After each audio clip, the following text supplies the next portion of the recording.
साल 1991। आज की हमारी गहरी पड़ताल उस साल से शुरू होती है जब भारत आर्थिक तौर पर लगभग घुटनों पर आ चुका था। जरा सोचिए, देश का जो खजाना था, मतलब विदेशी मुद्रा भंडार, वो करीब करीब खाली हो चुका था। हमारे पास सिर्फ इतना पैसा बचा था कि हम मुश्किल से शायद 2 या 3 हफ्ते का जरूरी सामान ही विदेश से मंगवा सकते थे, जैसे पेट्रोल और दवाइयाँ। हाँ बिल्कुल। हालत इतनी नाजुक थी कि सरकार अपने अंतर्राष्ट्रीय कर्ज चुकाने में मतलब फेल होने के कगार पर थी।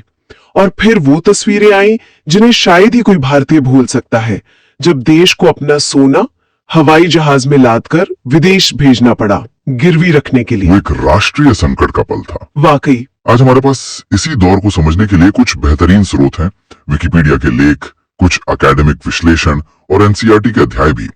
तो आज हम जरा कुरेद कर देखेंगे कि 1991 में आखिर हुआ क्या था। वो कौन सी मजबूरियां थीं जिन्होंने भारत को अपनी पूरी आर्थिक दिशा बदलने पर मजबूर कर दिया। और सबसे जरूरी सवाल, 3 दशक बाद उन सुधारों की विरासत क्या है। एक सिक्के के 2 पहलू है ना। हाँ, क्या वो एक शानदार कामयाबी की कहानी है या फिर एक ऐसी कहानी जिसके कुछ काले अध्याय भी हैं। तो चलिए थोड़ा टाइम मशीन में पीछे चलते हैं। 1991 से पहले का भारत था कैसा? हम सब ने एक शब्द जरूर सुना है, लाइसेंस राज। लाइसेंस राज, ये सुनने में तो बस एक शब्द लगता है, लेकिन ये था क्या असल में? देखिए, इसे ऐसे समझिए कि अगर आपको एक छोटी सी, मान लीजिए, एक फैक्ट्री भी लगानी है, हाँ। तो आपको दर्जनों सरकारी दफ्तरों के चक्कर काटने पड़ेंगे। अच्छा। महीनों बल्कि सालों तक लाइसेंस का इंतजार करना होगा। और सिर्फ इतना ही नहीं, किस चीज का उत्पादन करना है, कितना करना है, ये सब सरकार तय करती थी। मतलब कोई आजादी नहीं थी। कोई आजादी नहीं।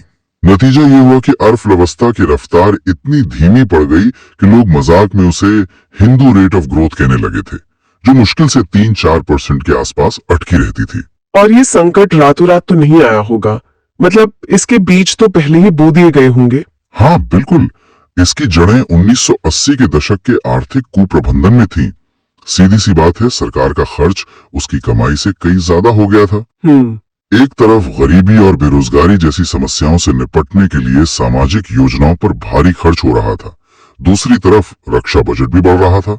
ये सारे खर्च जरूरी थे, लेकिन इनसे सरकार को फौरन कोई कमाई नहीं हो रही थी। एग्जैक्टली, सरकार एक तरह से लगातार कर्ज लेकर घी पी रही थी, और ये कर्ज अब सर पर चढ़ चुका था। और फिर जैसे हालात पहले से कम खराब थे, एक और बड़ा झटका लगा 1990 में, खाड़ी युद्ध। हाँ, और उसने तो जैसे ताबूत में आखिरी कील ठोकने का काम किया। देखिए हुआ क्या। युद्ध की वजह से कच्चे तेल की कीमतें आसमान छूने लगी। इससे हमारा आयात का बिल अचानक बहुत ज्यादा बढ़ गया। और उसी समय खाड़ी देशों में काम करने वाले लाखों भारतीय जो पैसा घर भेजते थे, रेमिटेंसेस, हाँ, वो भी आना एकदम से कम हो गया। तो एक तरफ हमारा डॉलर का खर्चा बढ़ गया और दूसरी तरफ डॉलर की कमाई घट गई। ये तो एक डबल अटैक था। बिल्कुल। मतलब हालात इतने खराब हो गए थे कि दुनिया में कोई हमें उधार देने को भी तैयार नहीं था। कोई नहीं। भारत की क्रेडिट रेटिंग इतनी गिर चुकी थी कि अंतर्राष्ट्रीय देनदारों का ब्याज चुकाने के पैसे भी नहीं थे हमारे पास। बाप रे। तब एक आखिरी रास्ते के तौर पर भारत ने अंतर्राष्ट्रीय मुद्रा कोष यानी IMF और विश्व बैंक का दरवाजा खटखटाया। लेकिन उन्होंने मदद के साथ एक बड़ी शर्त रख दी होगी। बिल्कुल। शर्त यह थी कि भारत को अपनी अर्थव्यवस्था को खोलना होगा, गहरे ढांचागत सुधार करने होंगे। और यहीं से कहानी में वो मोड़ आता है जिसने भारत की तकदीर बदल दी।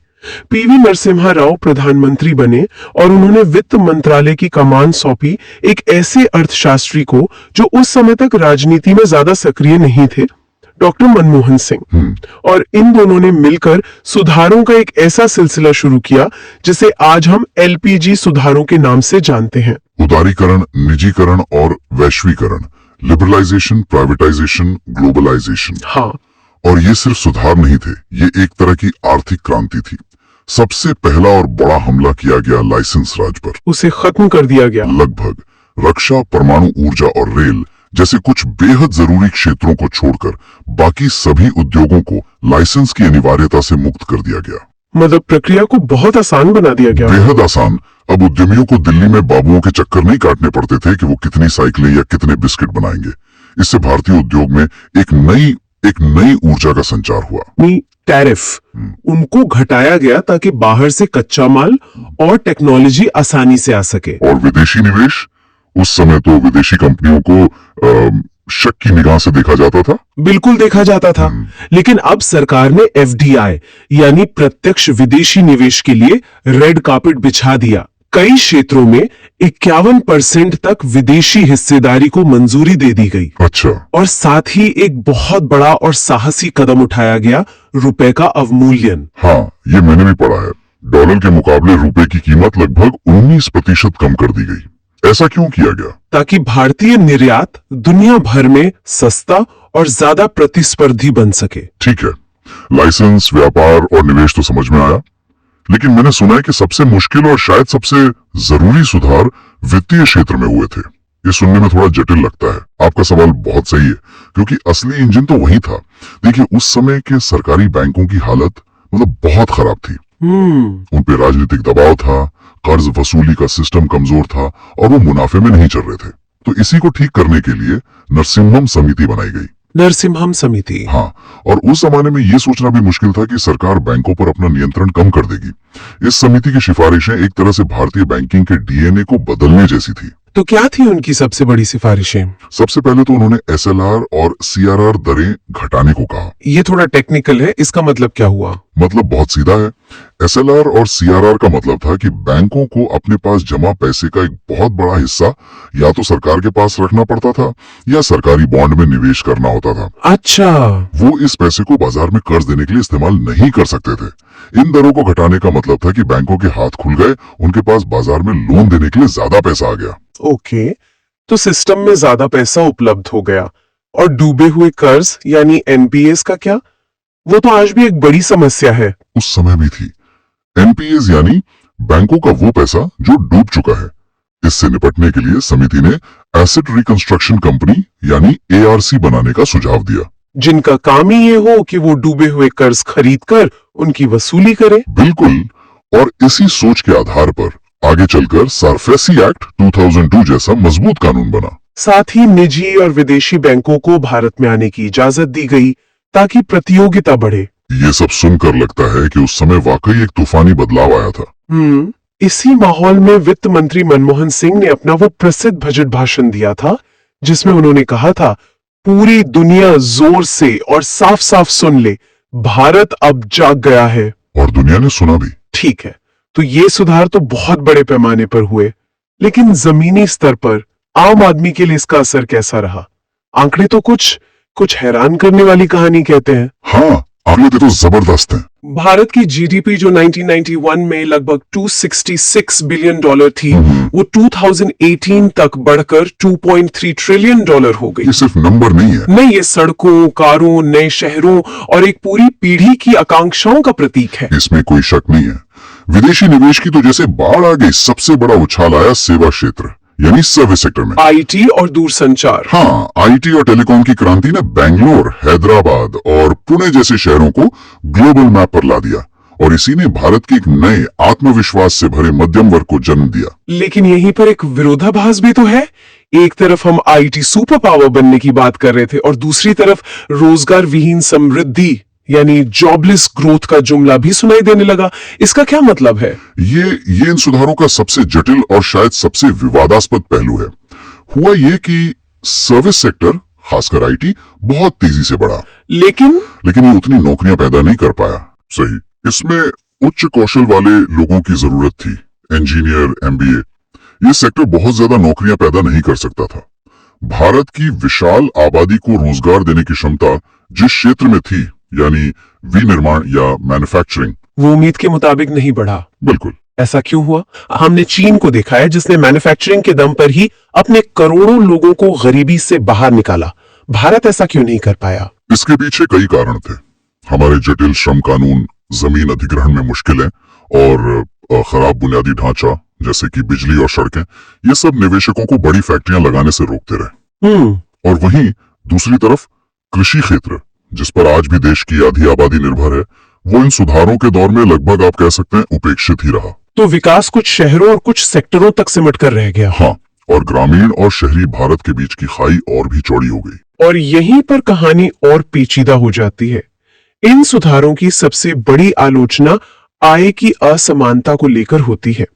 हमारे एक स्रोत में आंकड़ा है कि 1991 में जहां देश की टॉप 10% आबादी के पास 35% आमदनी थी, वो 2014 तक बढ़कर 57.1% हो गई। 57.1%, मतलब देश की आधी से ज्यादा कमाई सिर्फ 10% लोगों की जेब में जा रही थी। और इसके ठीक उलट जो सबसे नीचे की 50% आबादी है, उनका हिस्सा 20.1% से घटकर सिर्फ 13.1% रह गया। ये खाई तो बहुत गहरी है। बहुत गहरी।